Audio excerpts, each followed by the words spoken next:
Okay, good morning. Um, Welcome back to the natural language processing class. So for this week, we continue building classification models. Today, let's talk about a different topic, feature vector. So at the end of last week, we mentioned features, right? So they are representations of the characteristics of your input. So here, let us use a specific example to illustrate. So first of all, let me give you the outline of today. So we will talk about three main topics. So the first is to focus on document representation. We will discuss feature vector representation of documents and correspondingly some clustering algorithms that operate in the feature space. And secondly, we will talk about classification algorithms, which we already saw at the end of last week. And finally, we'll discuss some theory concerning the learning and generalization of different models. So first of all, let's come back to the feature concept. Recall naive Bayes classification, which is a generative model as we discussed last week. So it has two feature types, namely the probability of the class label and the probability of words given the class label. Right? So one is PC, the other is PW given C. So for class label, we don't need to explain because it's very obvious how frequent this class is, right? In prior knowledge. For example, if given a lot of different news types,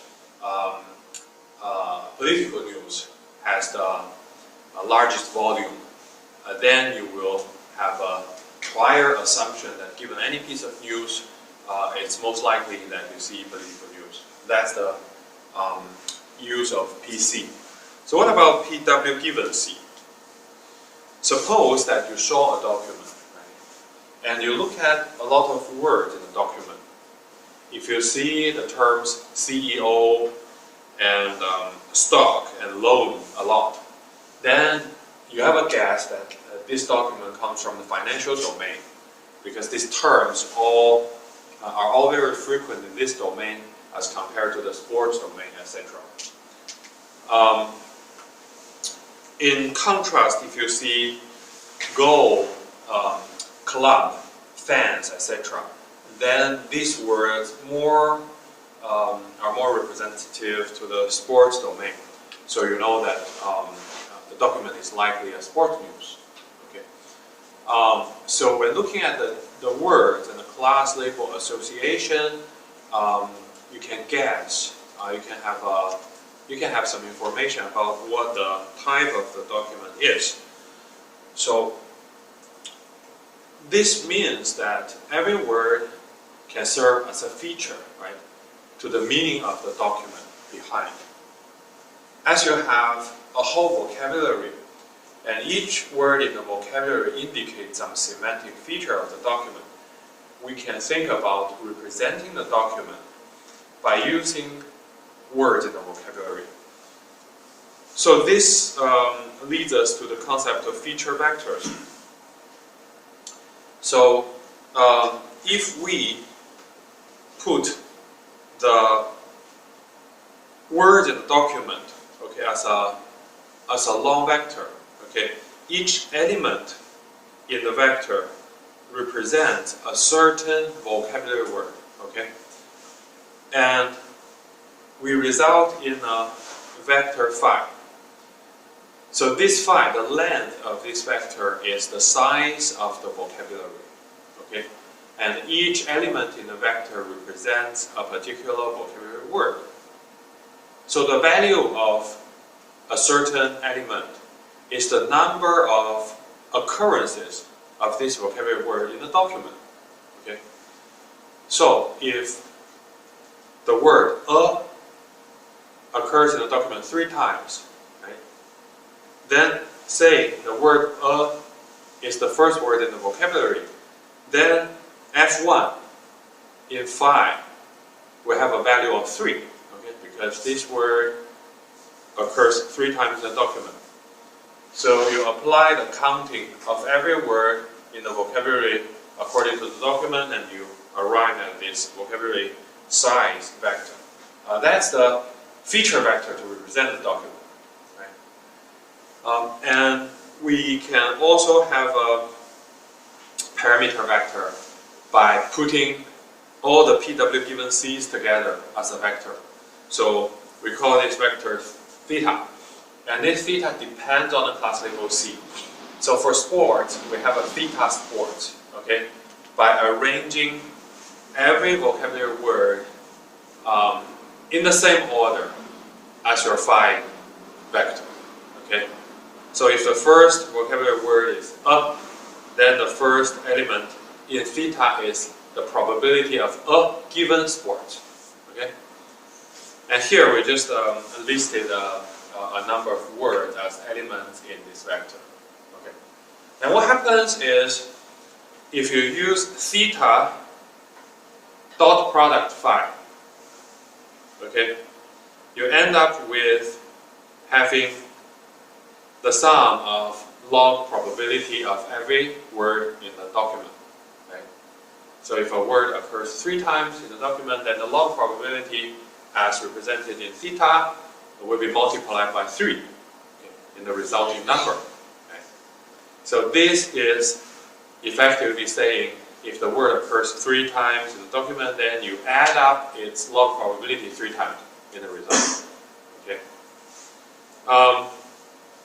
If you flip back to the previous slide, you see the log probability of the naive Bayes model, log PC given D, is log PC plus the sum of every word, log PW given C. Okay? So what's the difference between theta dot phi and this equation? Let's come back to this slide. You miss this log PC, right? This theta dot phi corresponds to the sum of log PW given C for every W in the document. And if you add a log PC to this result, you end up with the naive Bayes model. Okay, so that sort of explains, right? You have a feature vector for D, phi, and you have a model parameter vector, theta sports, that assembles all PWC where C is sports. And you just use theta dot phi plus the probability of sports, okay, log probability, and you get the naive Bayes model. So this sort of shows you a representation of the document in a vector space. It's the beginning of building a classification model, okay? Okay, so your document can be represented by vocabulary words, all right? So now, if you visualize this document vector phi, it resides as a vector in a high-dimensional vector space. The dimensionality is the same as the vocabulary, right?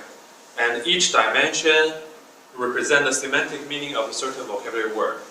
So if the document contains many occurrences of this word, it will stay maybe far in this coordinate.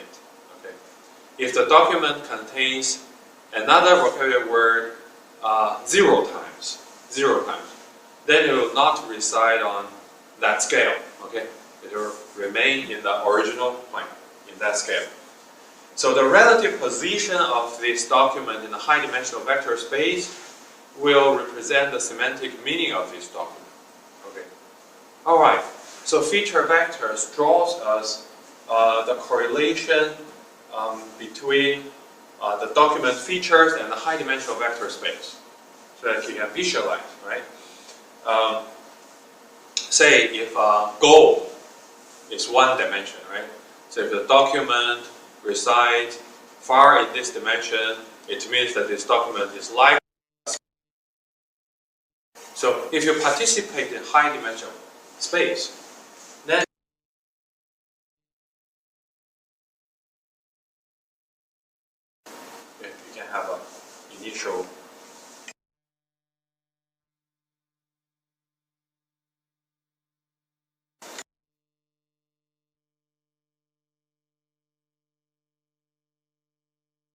4 different documents, D1 to D4.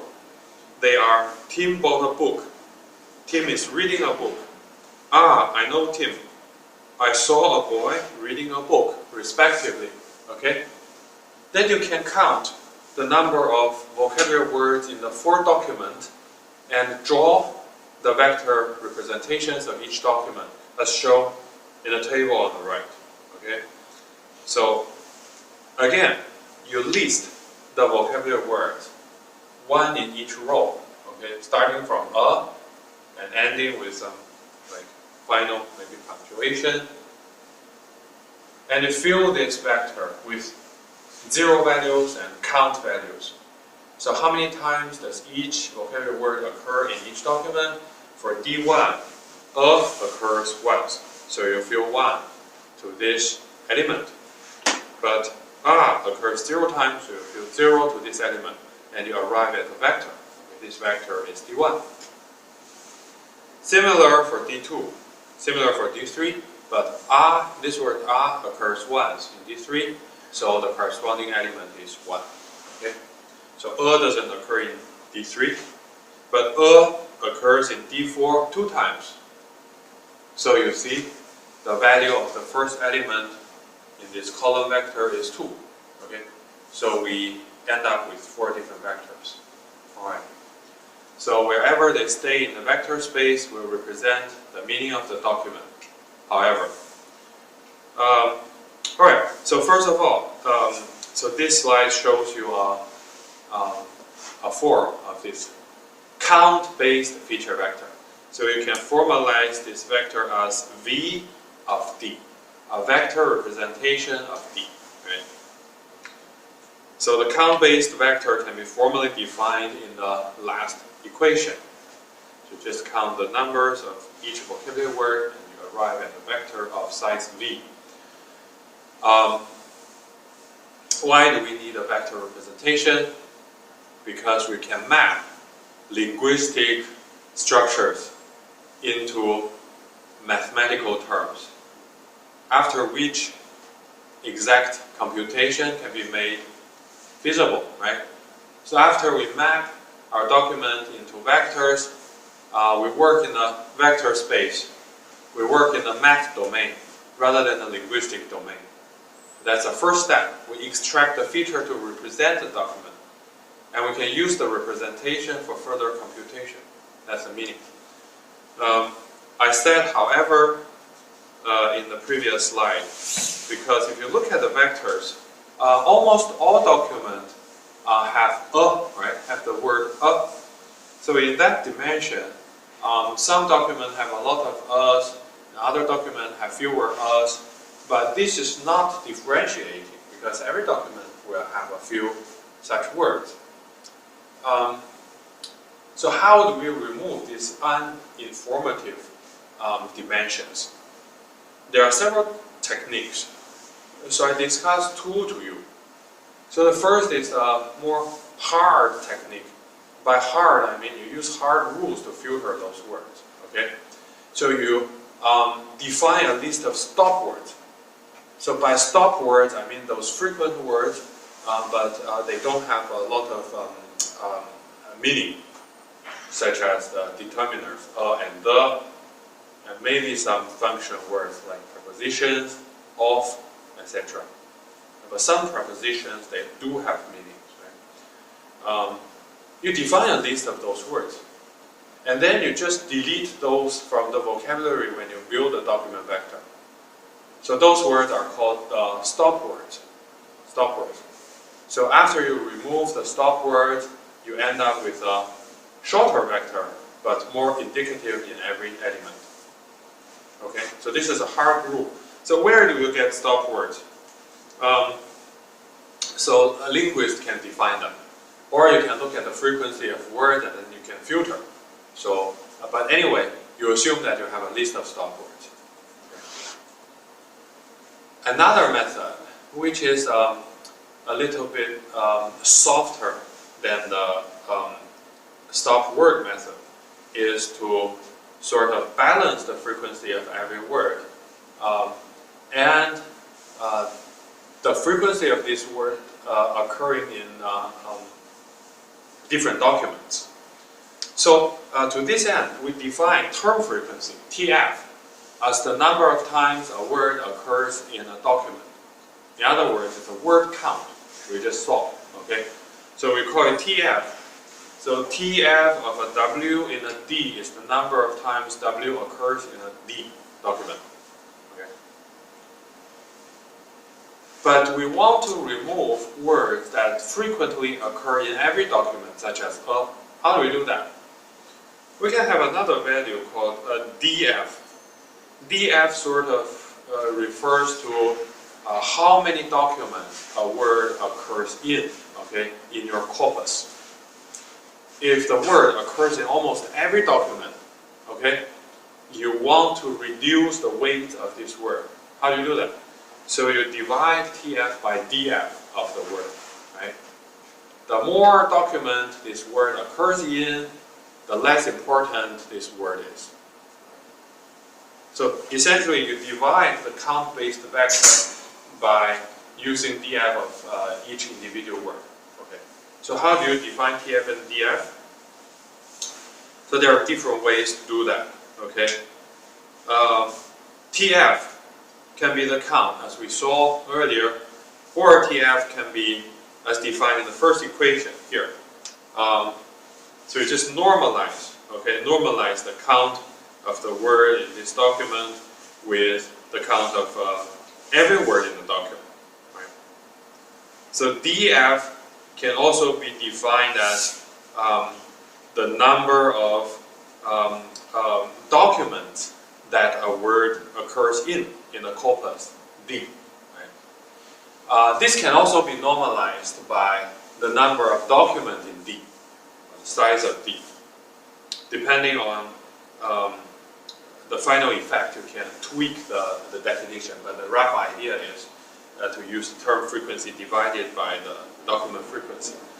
Of course, 1 over the document frequency can be defined as a term called inverted document frequency. You can imagine that as 1 over document frequency. But again, this IDF, inverted document frequency, can be defined in different ways.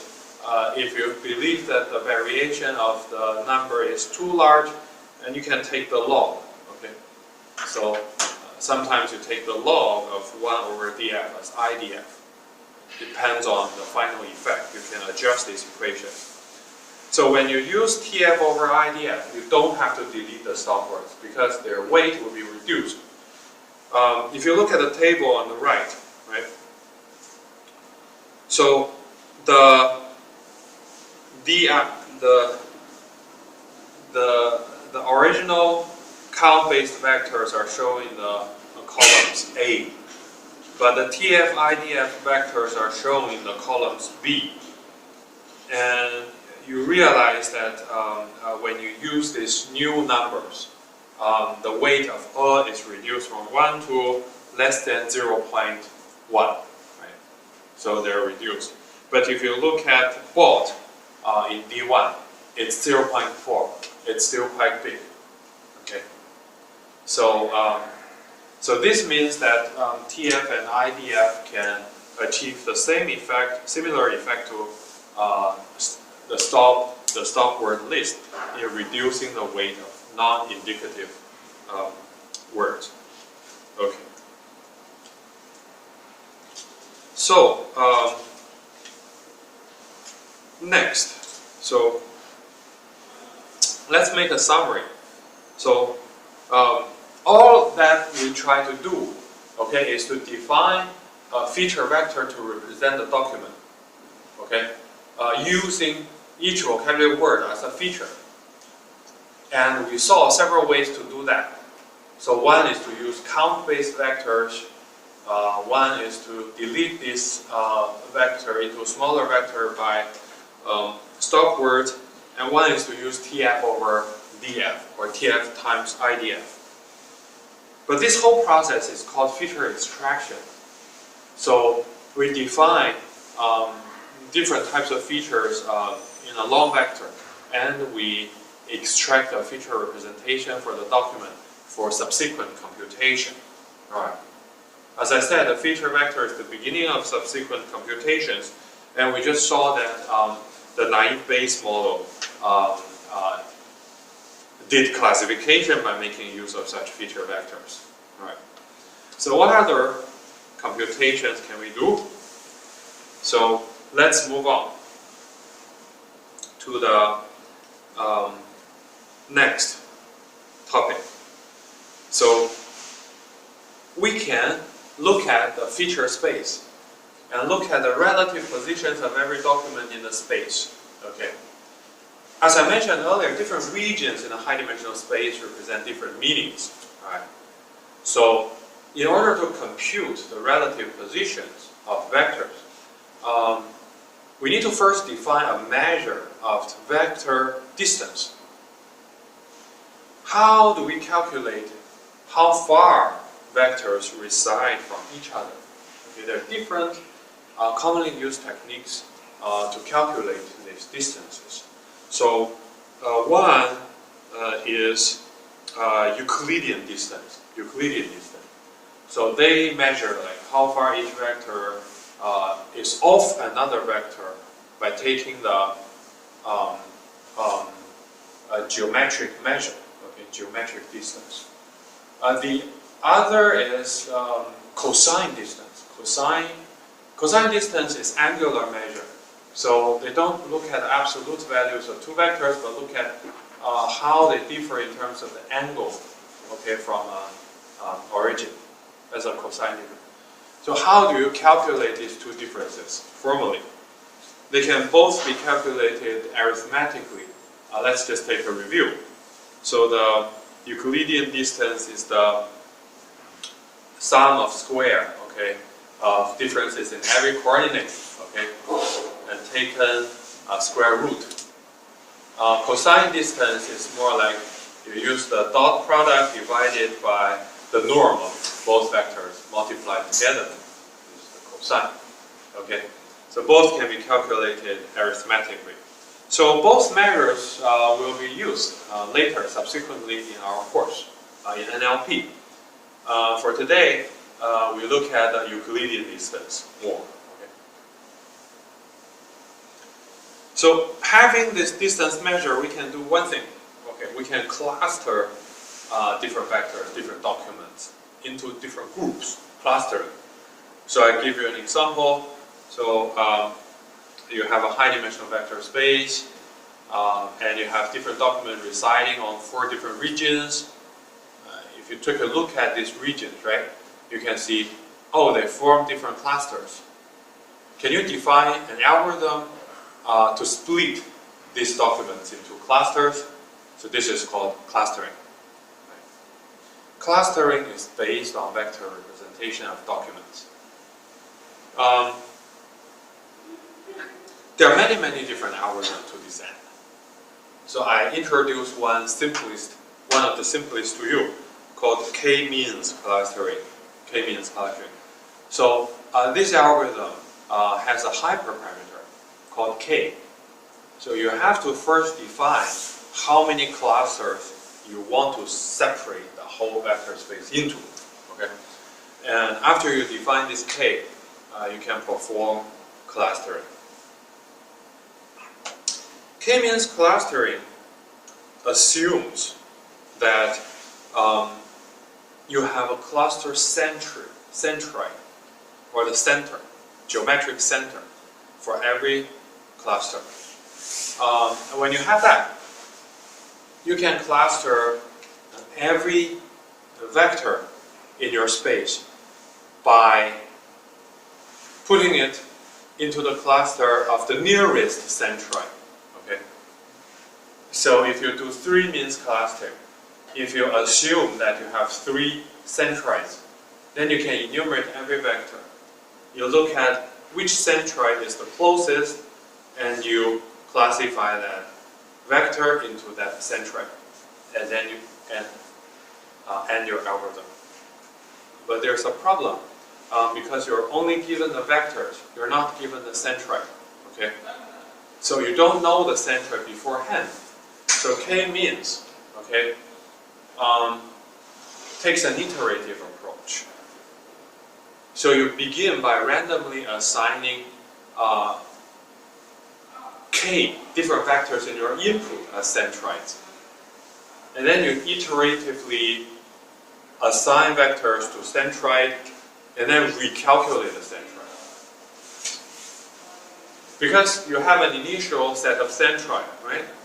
And you can assign clusters. You can form clusters. And given the clusters, you can recalculate the new centroid. After you have the new centroid, you can recalculate the clusters. You do it iteratively until you convert the centroid and the clusters don't change and you stop iteration. So this is k-means. Very simple idea. How does it work?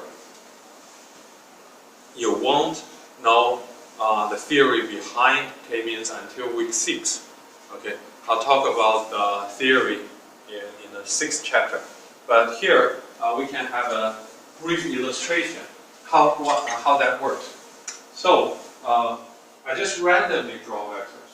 Okay, I have a high chance that it works, but there's also a small chance it doesn't work. Let's just try. Okay, let's do 3 means cluster. Okay, 3 means.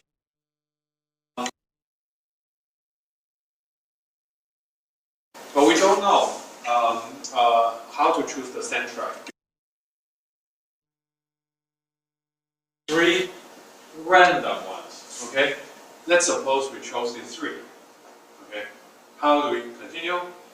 Then we can look at how close each vector is to the centroid. Look at this one, these 3 we don't have to say. They're closest to themselves, right? How about this one? This one, what do you think it is closest to? Let's say closest to this one, okay? These 2 are closest to this guy. These 2 are closest to this guy, right? So we end up with clustering. So this is one cluster. This guy is a cluster. This is one cluster. Right, we're done. Next, we recalculate the centroid. So this is the new centroid. Right? For this one, here, this is the new centroid. Okay? For this one, this is still the new centroid. This is still the centroid. Then we redo classification. So after we calculate the new centroid, maybe these 2 will more belong to this cluster centroid. These 3 will be closer to this cluster centroid. And this one. Oh, we finished k-means. So, but this one shows if you chose a wrong initial set of clusters, then you might end up with a not so perfect clustering. Okay, but we're done. So in the previous semester, I was lucky, managed to find a geometric distribution that end up with natural clusters. Anyway, so you get the basic idea, right? You have a chance, you have a high chance that you end up with the correct or the most intuitive clustering. But depending on the selection of your initial cluster centroid, you might also end up with not so perfect clusters. Okay? Anyway, this is clustering. We did run 3 means clustering and 2 means clustering to the 4 document I showed you earlier. So Tim bought a book. Tim is reading a book. I saw a boy reading a book. I saw Tim. Okay? So if you do 2 means clustering, this is what we had using the TF-IDF vector. So if you do 2 means clustering, you find the 3 topics about the book ending up with the same cluster. Okay? And the topic about I saw Tim end up with the second cluster. It makes sense, right? if you do 3 means clustering, then the 2 topics about team and book form the same cluster. Okay, and the topic about I saw a boy reading a book is 1 cluster, and I saw team is the 3rd cluster. It also makes sense to you. Okay, the first 2 documents talks about team and a book. The other, the second cluster talks about a boy reading a book. The third cluster talks about I saw team. Okay, so in your lab session you can try, and you can find similar results. These are very simple documents. Next, I want to say clustering is a simple task, right? It works by just reading the vector representation of your document. But sometimes you need to do more fine-grained operation. So, for instance, suppose that I have a lot of emails every day, which I do. And these emails, suppose that they can be classified into work emails and leisure emails. And also they can be classified into travel emails and non-travel emails. Okay? And these documents are distributed as shown in the table. Okay. Now, if I cluster this document, you will not know whether your 2 clusters are work and leisure emails or travel emails or neither. Okay, there's a third possibility. You end up with neither. Okay, if you cut it in a diagonal, okay, then you end up with a mixture of these topics. So what if I want to cluster work emails into 1 cluster and leisure emails into the other? I don't want the algorithm to just look at the vector space and do random clustering. So this means I need control, right? I need control. What kind of control? If you look at the vector space, the vectors, they naturally form 2 clusters. If you run clustering algorithm, okay, you might end up with 2 ellipses. But these are not what you want. Essentially, you want your type A document into 1 cluster and your type B document into another cluster. Okay? In other words, you want a controlled cut in the vector space. The cut using the line there, okay, to split cluster A from cluster B. Okay. How do you exert that control? Okay, clustering algorithms cannot satisfy that. You need a hyperplane, right? What is a hyperplane? A hyperplane is sort of a generalization of line from 2-dimensional space to a higher dimensional space. It can be used to cut a space into 2. Okay? So let's look at the naive Bayes classifier. And we just saw this equation. Phi is your document feature. That theta serves as the hyperplane. That theta sort of serves as the hyperplane. It can help you differentiate whether the document is a sports document or not. Okay. So in other words, you need some parameters. You need some parameters to exert control into how you cut the vector space. Anyway, we need these parameters, but how do we define the parameters? We'll see later. Right. Let's summarize what's the difference between clustering and classification? The clustering algorithm, right? They depend only on the vector space. They just look at how the vectors are naturally separated. They are not controllable. But classification algorithms are sort of more controllable. They need parameters. Clustering algorithms are unsupervised. Unsupervised. What do I mean by unsupervised? It means that we don't need any data. Okay? We don't need data. We just need to look at the test samples. We can do clustering. But classification is supervised in the sense that you need to teach the model, right? How to separate a vector space. And in order to teach the model, you need a set of training data. Okay? You need a set of training data to teach the model how to cut the vector space, or how to position the hyperplane so that it can classify test samples. Okay? So, alright. So these are the main differences. One is unsupervised, not so flexible.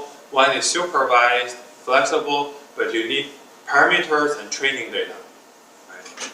But, we are not unfamiliar with parameters and training data, because last week we discussed them. Alright. So, for now, we can start rolling up our sleeves and parameterize a model to cut the vector space. Right? We do the simplest thing. Let's look at the vector space again. Alright. Now, these vectors A and B, we can assume that they are training data. They are a set of training data. We already forget about the document because we are now in the vector space. All we see are feature representations of the documents. Right? So we have class A training instances and class B training instances. They teach the model to place a hyperplane to separate A and B classes. Oh, that's the training scenario. Okay. So there are two things. First of all, we need to define the hyperplane. Okay, this is called parameterization. We need to define a set of model parameters, okay, that gives us the hyperplane. Okay, this parameterization we learned last week. Secondly, we need to place this hyperplane. What is this process? Training, right? Training. You find the value of these model parameters to optimize something. Okay. So these are the two things we need to do. So how do we do the two things? First of all, how do we define a hyperplane? Let's just go to the geometry, right? The hyperplane is just a generalization of a line in a two-dimensional space. Right? Three-dimensional called plane. Four-dimensional or more called hyperplane. So this we know. So we visualize this in a two-dimensional space. After we define a hyperplane, how do we train the model? How do we train the model? Here, we have two different classes of dots. These are our training data. Okay. Now, if we put the hyperplane to cut these two types of dots, okay, we can have an infinite. Next slide. We can have an infinite amount of hyperplanes to cut this space. But here, if you look at the green line, it's not a valid hyperplane because it doesn't cut the vector space, right, into what we want. The other two lines are proper hyperplanes. These are what are acceptable because they cut the vector space into two types of class labels. They cut the training data correctly. But in between the blue line and the red line, which one do you prefer? You prefer the red line. Because you need to bear in mind that this is just cutting the training data, right? But you will see test data. You will see test data. How likely is your model to also cut test data correctly? The blue line seems to be too close to some training instances. It doesn't give you space, right? It doesn't give you free space. Well, it looks safer if you take the red line because it gives you a lot of room if more class labels, test class labels occur closer to the training clusters, to the training samples. The red line is safe. So formally, how do you define safety? You can look at some dots in both sides of the hyperplane. Okay? These dots are the closest to the hyperplane. The dots that are closest to the hyperplane are called support vectors. Let's call them support vectors. Okay? You want to find a hyperplane, okay, that has the largest distance from the support vectors. Okay? So this is the training objective. And if you use this training objective, this hyperplane is called the support vector machine. Okay? It's called the support vector machine. Alright. So we found our training objective. To maximize the distance between the support vectors and the hyperplane, then you find one hyperplane. Do you? Okay, now mathematical terms.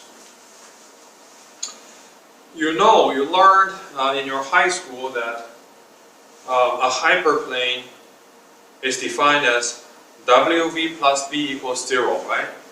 So this V is your input vector, and this W and V defines the hyperplane. The W defines the direction of your hyperplane, right? The V defines the shift from the original point. WV plus V equals 0. That defines a hyperplane. Then the second thing for support vector machines, we need to define the distance between a vector and the hyperplane, right? That's also easy. That's the last equation. It's the norm of WVX plus B divided by the norm of W. Okay, the input is a vector Vx. The distance of Vx to the hyperplane is defined like this. If you don't remember it, you can prove it. So, how do you prove it? You draw a line that's perpendicular to the hyperplane, right? The line goes through the Vx. And you see the projection of Vx on the hyperplane, okay, on that line. You measure the distance between Vx and that projection point. You calculate the distance, you end up with this equation. Okay, you can prove it. Okay, so this is the distance between the dot and the hyperplane. Okay, the training objective is to maximize the closest dots to the hyperplane. In other words, is to make sure that the distance between every training example to the hyperplane is maximized. Okay, that's our goal. But hold on, there's one thing that is unresolved. Because, wait. If you parameterize your model using W and B, you realize that your model is not well defined. Because there's an infinite number of W and B pairs that gives you the same hyperplane. That's not desirable, right? That's not desirable. I can prove to you. Suppose that you have a W and B that defines your hyperplane. I multiply both W and B by a constant. I get another set of parameters that defines the same hyperplane. Bad thing.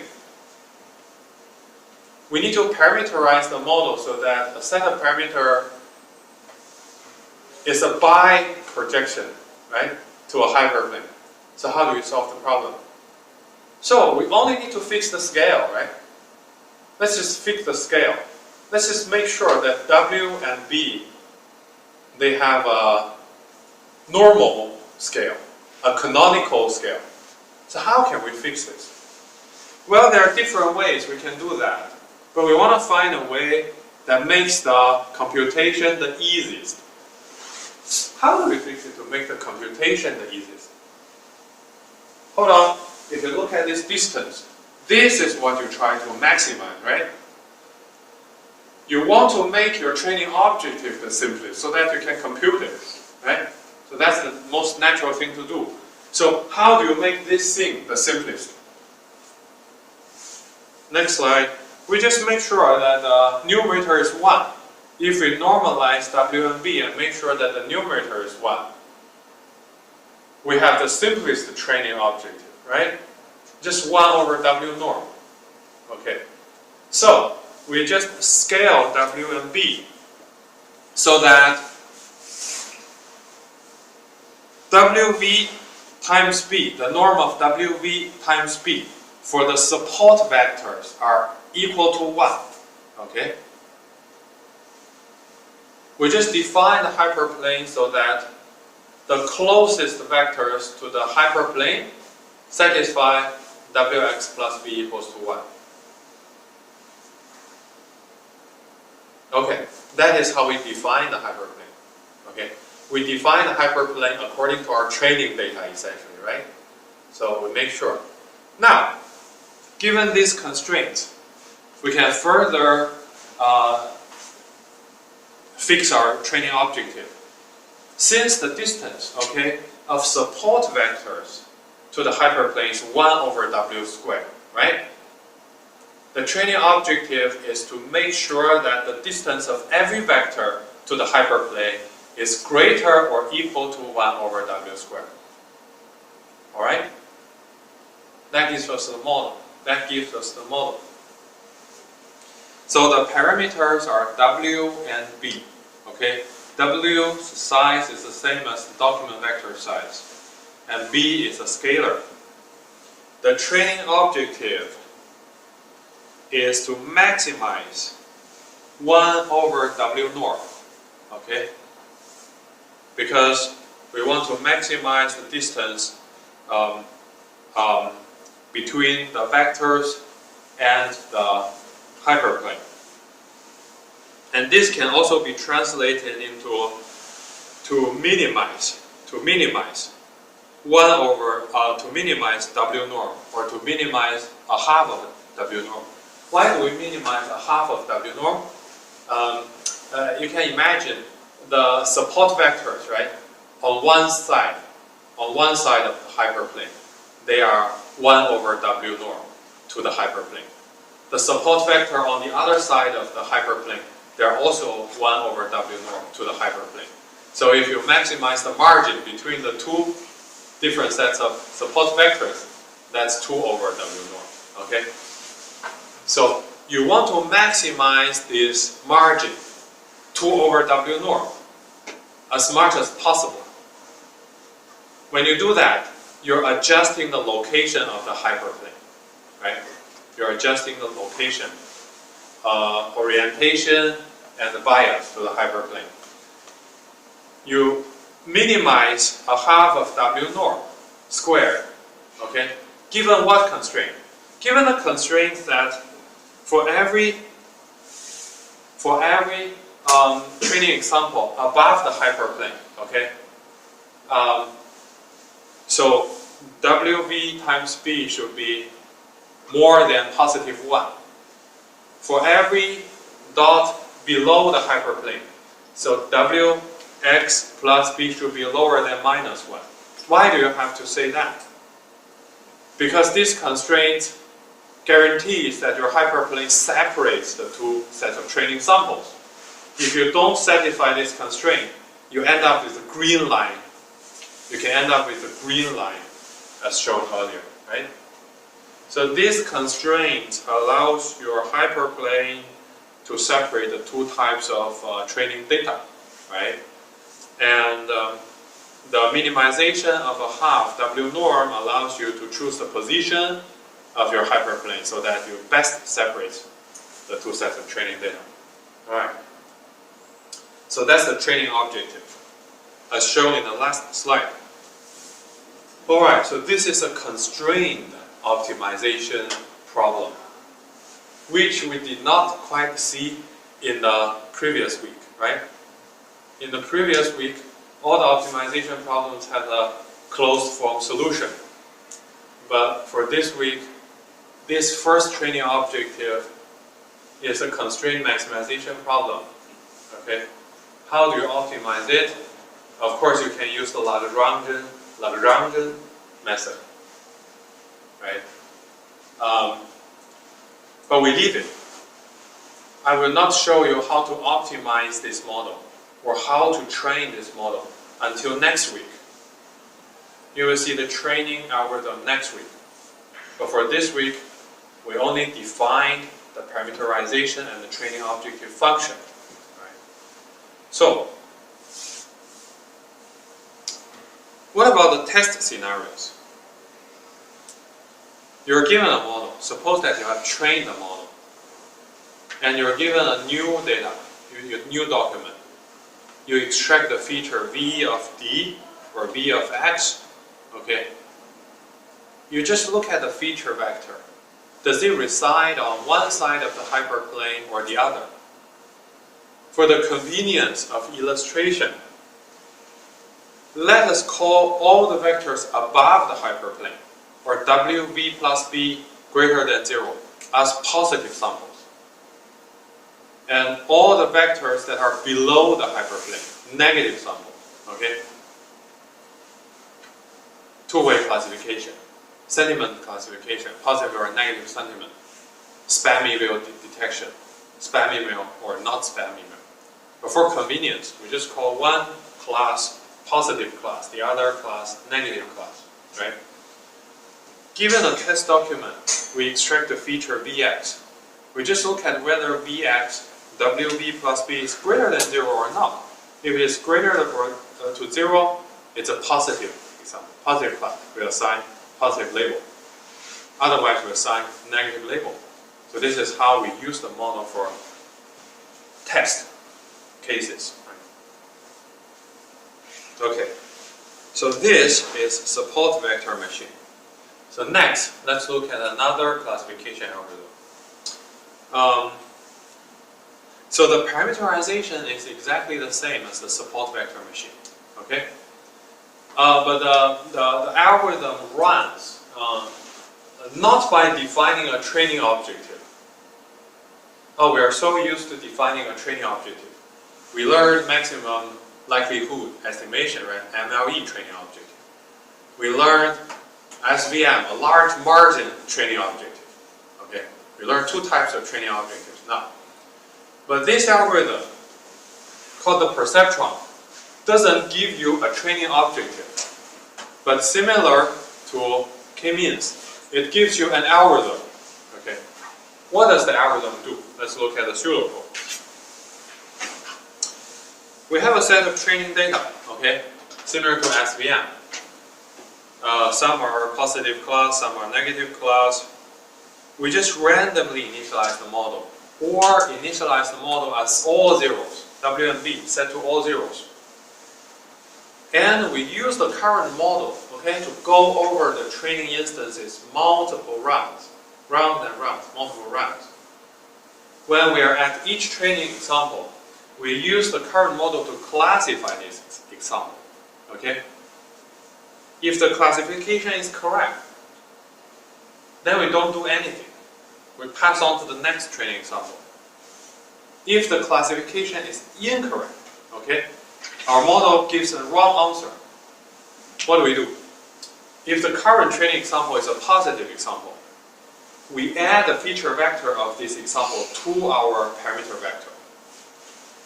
Okay? And we add B. We add 1 to B. Okay? B is equal to B plus 1. So we add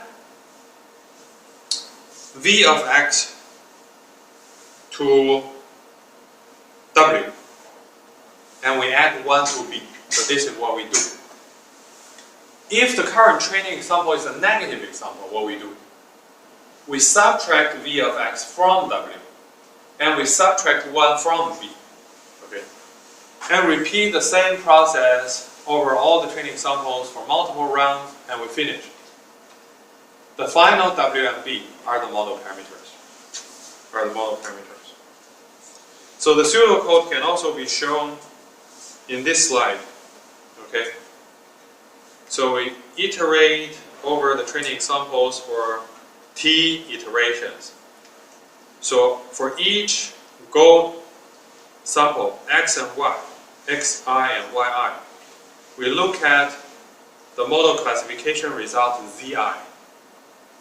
If zi is the same as yi, we don't do anything. We pass on to the next training example. However, if different, if yi is positive, we add v xi to w, and we add 1 to b. Otherwise, we subtract vx from w and subtract 1 from b. This can be written as w is equal to w plus yi, either positive 1 or negative 1, times vxi, and b is equal to b plus yi. Okay, that's the algorithm. Why does the algorithm work? Okay, you will see that the algorithm effectively optimizes something next week. But for this week, I give you some illustration. First, let's look at the vector space. Okay, so I can also draw it here. So originally, suppose that you have a hyperplane, W and B. The hyperplane looks like this. You know W defines the orientation, so this is the W vector, and B defines the shift, right? W and B. And now suppose that you have a positive training instance residing on the negative side of the hyperplane, okay? What you did is you added this vector to W, right? What happens? You just add the vector to W. This is the vector. You add the vector to W. W becomes here, right? W becomes here. So this is your new W. And according to the new W, you turn your hyperplane. Your hyperplane turns from here to here, right? And what do you do by adding 1 to B? You shift the hyperplane downwards by 1, right? It becomes here. You shift the hyperplane lower by 1. By doing this rotation and this shift, you give a higher chance for this to reside on the positive side. See? So you're adjusting you're fixing your own mistakes. So this is what it means. So next slide, I also show you an arithmetic intuition. So originally, say wx plus b is smaller than 0, okay? So you added vx to w and you added 1 to b. So the new parameter is w plus vx and b plus 1. So you use the new parameter to do w prime x plus b.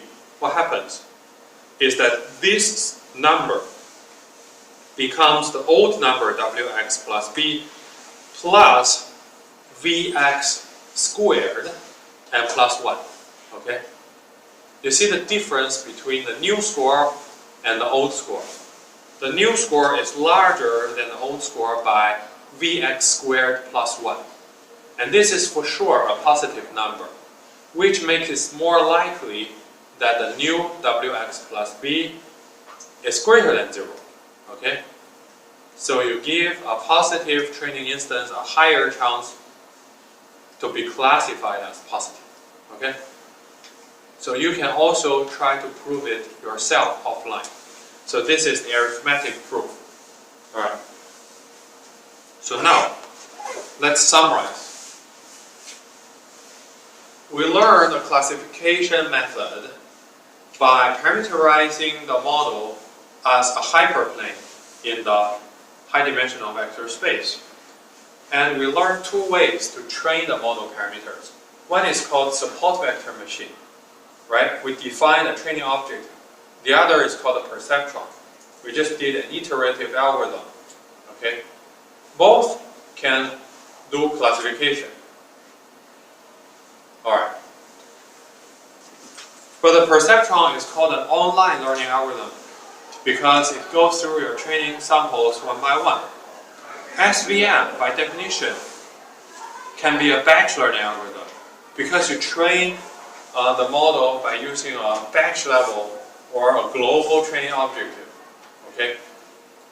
So, but for next week, we'll get more understanding between the two.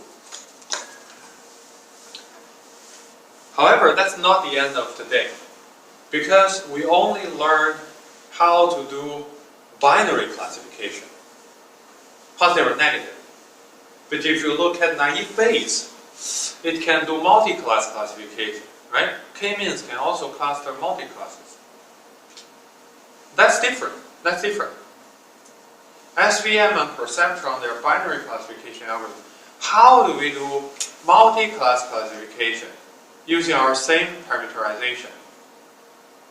Oh, you say, that seems infeasible because you're trying to cut a high-dimensional vector space into multiple parts by using one hyperplane. Okay? Can you do that? No, you cannot cut a vector space into multiple parts by using one hyperplane.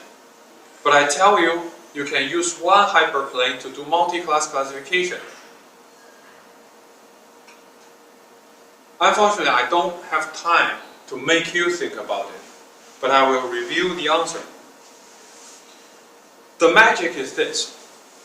You still cut the vector space into two halves, okay? But the two halves will represent different class labels. Wow, how can that be? The trick is to classify the training instances, right, into correct ones and incorrect ones. Suppose that you have two documents, C1 and three class labels, okay? The two documents are illustrated in the star and the dot, okay, two classes. And the training data has star as C1, class C1, and the dot as class C2, okay? So these are the two training instances. Now suppose you have three classes, C1, C2, and C3, okay? You can expand your training example. You treat the two training instances as positive examples. How do you make negative examples? You assign the star to C2 and C3 respectively, okay? So star C2 and star C3, they are negative instances. Similarly, the dot is C2, so you assign the dot to C1 and C3 respectively. So you end up dot C1 and dot C3. These are negative examples, okay? So you expanded the two training instances into 6, okay? The 2 are positive ones, and the 4 that you made are negative ones. They are incorrect ones, all right? So the goal of your training is to find a hyperplane to separate the correct ones from the incorrect. That's the trick. That's the trick. See, the star with C1 and the dot with C2 are above the hyperplane, right?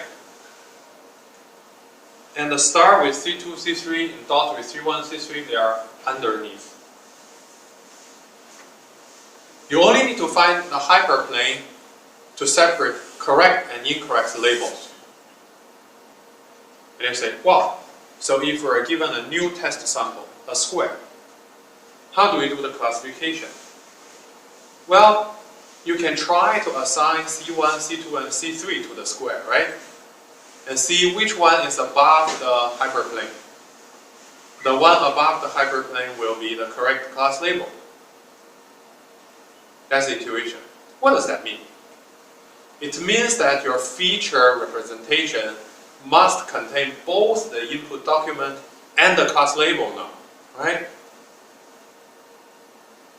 Because the vectors in your high-dimensional space, they are pairs of input and output now. Document and class. You try to cut these pairs of input and output into correct ones and incorrect ones. Alright, how do you represent input-output pairs in a high-dimensional space? Well, you can extract features by considering both the input and the output. So here, I give you an illustration.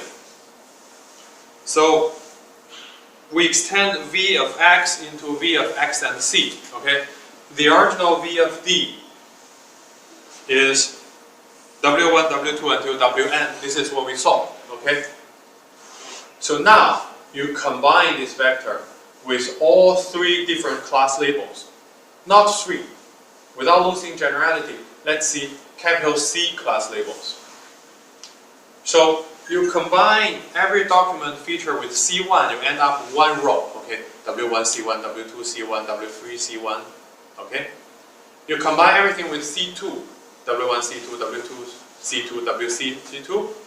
You combine everything with C, capital C, W1, CC, W2, CC, WV, CC, okay? So you duplicate the W by C times. You end up with a long vector, okay? There are C longs, okay? So C rows, and you end up with a long vector, okay? For each document and class pair, okay, only the row that corresponds to that class label has non-zero values, right? Because all the other class labels are not seen in this input-output pair. And only the words that occur in the document have non-zero values. Because only those words are seen in this input-output pair. Okay? So this is a very sparse vector. I just give you one example. So the document is Tim went to Amsterdam to meet Jason. And the label is work. In work and leisure, right? So, in the long document, only the field, as I show you, are non-zeros. Team and work, 1. Went and work, 1. To and work, 2. Amsterdam and work, 1. Meet and work, 1. Jason and work, 1. Okay? So the words that occur in the document and the corresponding class label has feature 1.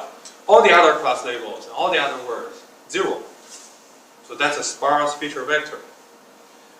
With this vector, we can do the same SVM, support vector machine, and perceptron algorithms. So let's look at SVM. The SVM training objective is now we maximize a half of W norm squared such that, okay, for any input-output pair, V, X, and C, right? If it is correct, if it is in your training data, then we assume that WV plus B greater or equal to 0. Correctly separate two examples. Otherwise, WV plus B smaller or equal to minus 1. Oh, sorry, 1 is 1, the other is minus 1. So this 1 and minus 1 is the margin that we try to maximize, right? To define it as 1. That's easy, that's neatly to say, but is this too strict? Because suppose that we have 3 class labels and you have 1 document, right? During test time, you pair the document with every possible class label. You end up with 3 vectors in a space. And the training objective tells us only one of the 3 must reside on the positive side of the hyperplane. The other 2 must be on the negative side. But during test time, can we ensure that? There must be chances, right, where 2 of them are on the positive side, or more. What happens in this case? In this case, you must still do classification, right? So what class label do you want to choose? Of course, you choose the one that is the most positive, right? You choose the one that Wx plus b is the largest as your class label, right? If in test time, you choose the highest scored one, but in training time, you allow positive ones to be above and negative ones to be below. Isn't this too strict? Can we loosen the training object a little bit to make it easier to train? Okay? Yes, we can do that. We just don't say that the positive ones are above one, the negative ones are below one. We just say the positive ones must be scored by every negative one by at least 2. Understand that? So we don't require the absolute values. We just require the relative values. This is still the margin. But now, the margin is the relative score between the positive one and the negative one. Okay? So, we adjust it a little bit. We minimize a half of W norm square so that WV correct one plus B minus WV incorrect one plus B is greater or equal to 2. Okay? Greater or equal to 2. But this 2, we can also simplify that to 1. It doesn't matter now. Okay? And you realize, oh, B is not necessary now. Because we don't need the absolute position of the hyperplane anymore. Right? We just need to make sure that the positive ones and negative ones are separated by a margin. So we only need to find the orientation. We don't need the absolute location anymore. So B is removed from the parameters. That's the multi-class SVM. Okay? Alright, so again, I don't tell you how to train that because I'll tell you next week. But for multi-class perceptron, okay, the algorithm is changed a little bit. There's no B anymore. We still go over all the training instances multiple times. If the classification is correct, we move on. If it's incorrect, we adjust the model parameters. Now, by adding the feature vector of the correct VDC, okay, to the parameter vector, and subtracting the feature vector of the incorrect examples from the vector. That's basically similar to the binary case, right? Just removing B. And as you can do it yourself, you can prove that this algorithm fixes errors. Now I leave it to you to prove offline, right? So if, for one instance, the gold label has a lower score than the incorrect label, then after adjustment, the gold label will have a higher chance to have a higher score to the incorrect label. It's easy to prove. Alright. So, next. The models, the classifiers we learned this week are different from the classifiers we learned previous week. Because they don't define a generative story to the random variables, right? They don't define how we generate the document. Instead, they define a hyperplane to differentiate different documents. So these models are called discriminative models rather than generative models.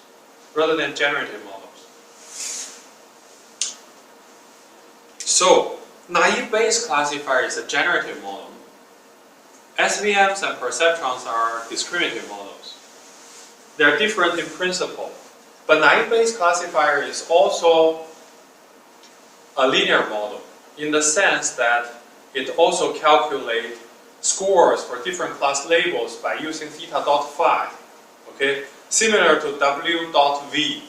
Let's look at naive Bayes again. So I showed you twice, now this is the third time. You use theta dot phi to calculate the score, right?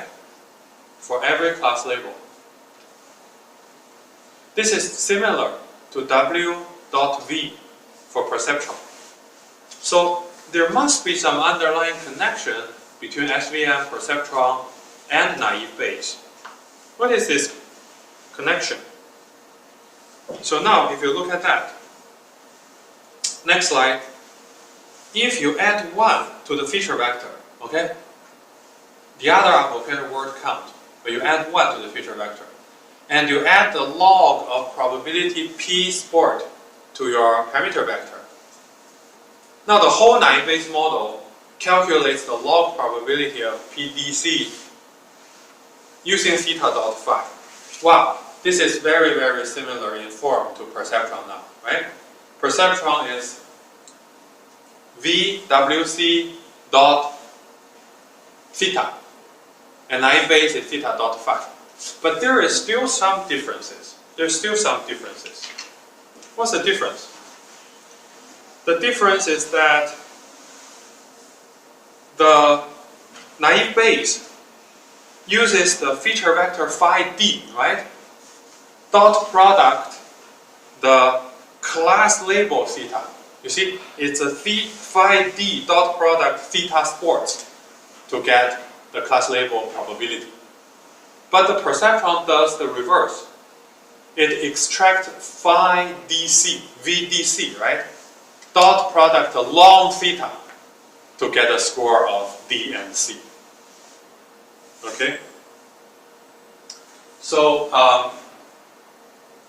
2 slides later. Okay.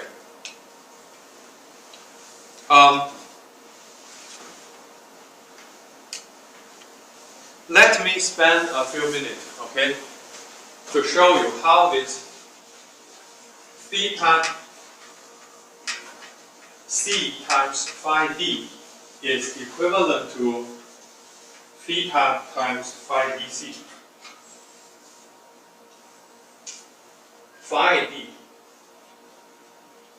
is equal to, I just removed the sharp signs, okay? The count of every word, this is phi D, right? And for naive Bayes, you have a theta C1 is equal to maybe theta, let's say this S1 C1, S2 C2, SV, this is C1, C1. Okay, theta C2 is equal to S1, SV, C2, okay? Oh, let's just write this subscript. Dot, dot, dot, okay? Theta C, C is equal to S1, C, C, S2, C, C, S, V, C, C. These are the model parameters, right? So each S is a different model parameter instance, right? So what is this? This is the log probability of PCC, right? So this is the log probability of W1 given CC. This is the log probability of W2 given C2. So W1 given C2. You can look at there's a feature instance everywhere. But the total number of feature instances are V times C, maybe, something like this. So this should be V plus 1 because we added a constant 1. But you know the rough idea.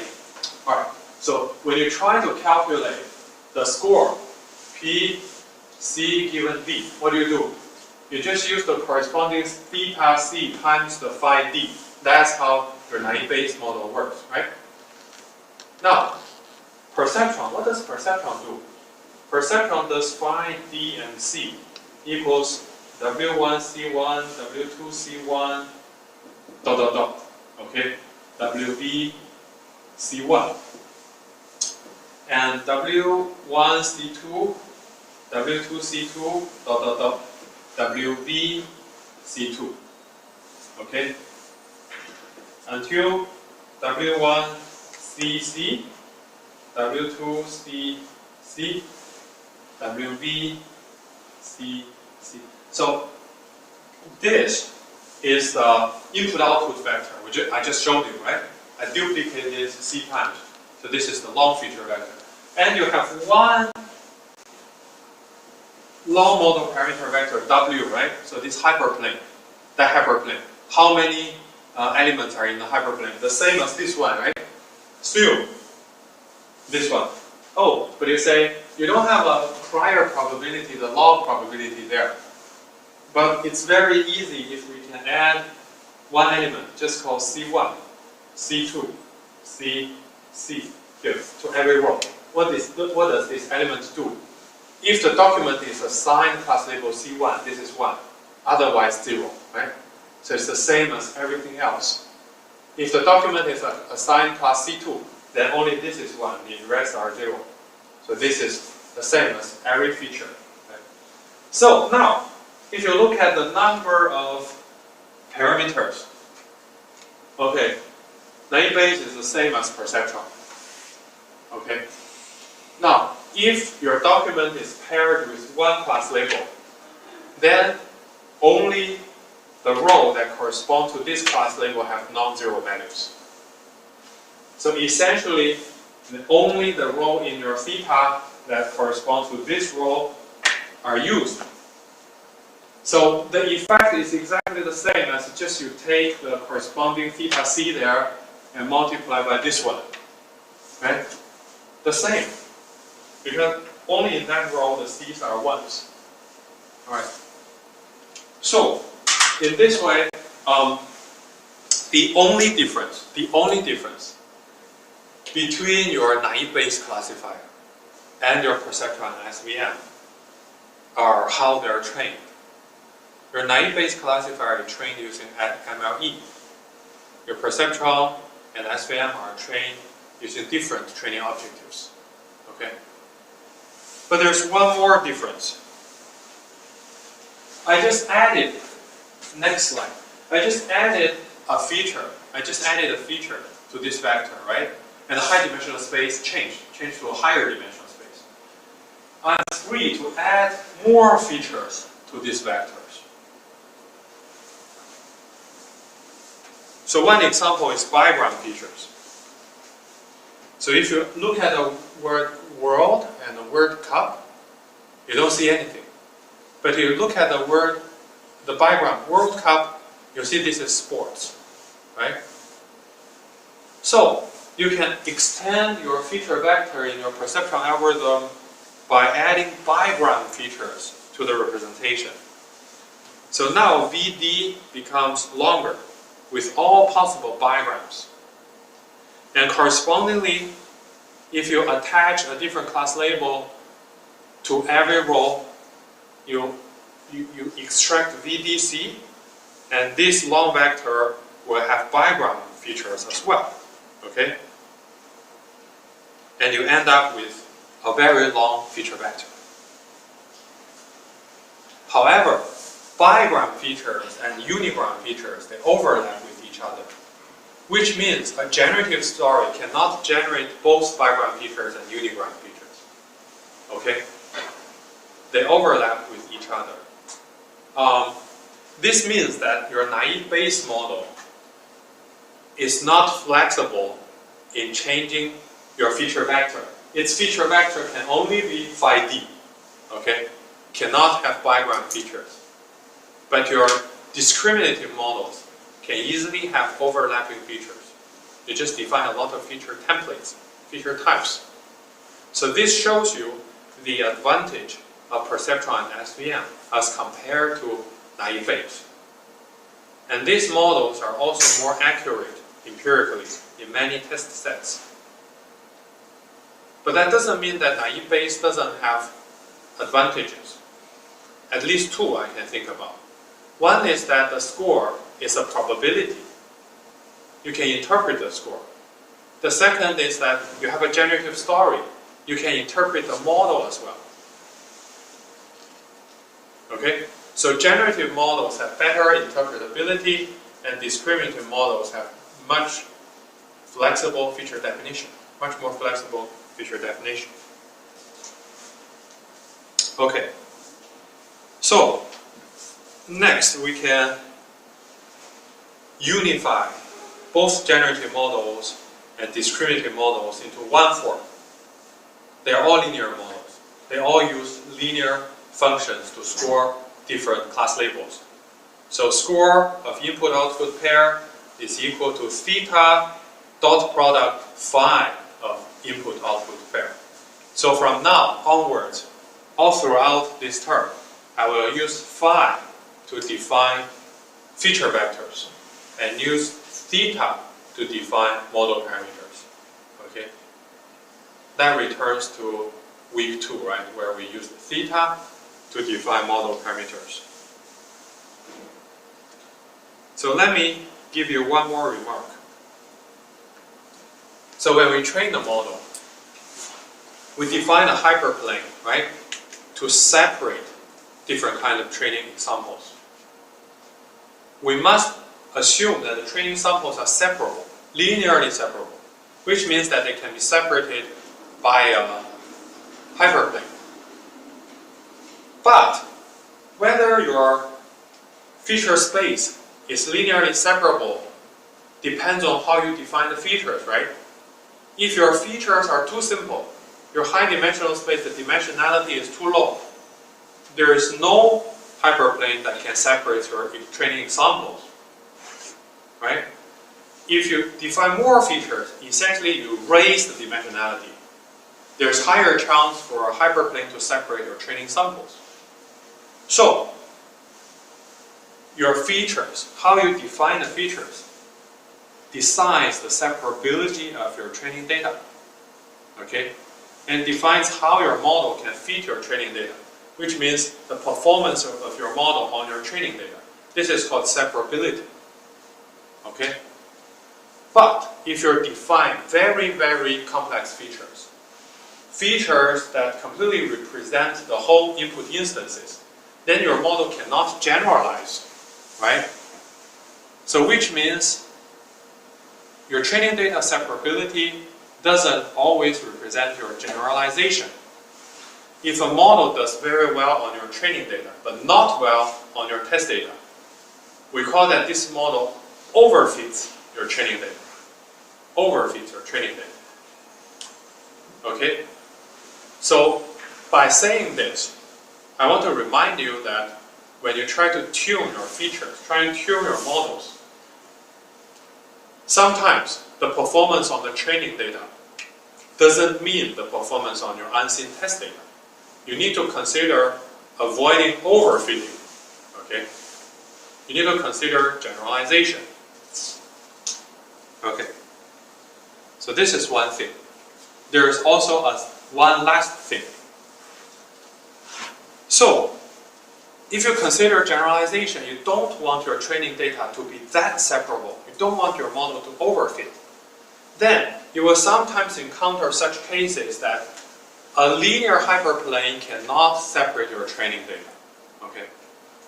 If your training data is not completely separable, then how do you define the training objective? How do you define the training objective? You must loosen it a little bit, right? If your training data is separable, we can say we have a constrained optimization problem. We ensure that the positive samples have scores of more than 1. Negative samples have scores of less than -1.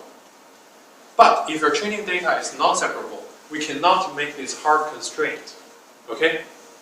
Instead, we introduce a slack variable. Okay? We introduce a slack variable so that for every training sample, we don't assume that the positive ones are greater than 1. But we assume that it's greater than 1 minus the slack variable. And at the same time, we minimize this slack variable value. So this is a loosened training objective called a training objective with slack variable. So in the end, you end up with some training objective functions as shown in the last equation. So you minimize, okay, the sum of maximum 0 and 1 minus yw plus b. What is that? That is the slack variable. So the difference between wx plus b and 1. Okay? If it's greater than 1, then you don't have a violation. You separate this sample. But if you have something smaller than 1, then you minimize this violation. This is the first term. the last term is still the same as before, a half of w squared. Okay? So I leave the derivation and understanding to you offline because we run a little bit over time. But similarly, for multi-class classification, you can also derive a slack variable version training objective as shown in the last line. Okay? So for now, almost everything is finished. It turns out that the perceptron does not need a change. There's a theoretical proof that even if your training data is non-linearly separable, the perceptron algorithm can still minimize the training error or the training loss. Okay? So that's it. So for this week, we have learned vector representation of documents, and from there on, we learned 1 clustering algorithm and 2 classification algorithms. Okay?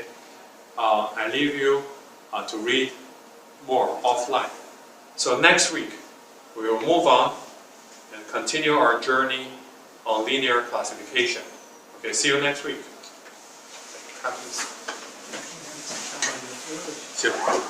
Before we leave,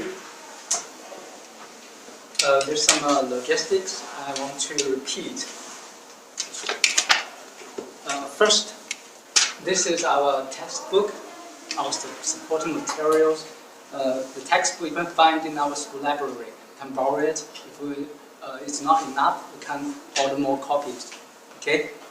So this is the first thing. And also, we have a MOOC page. You can find the MOOC page on the 中国大学慕课. So I want you to join the MOOC.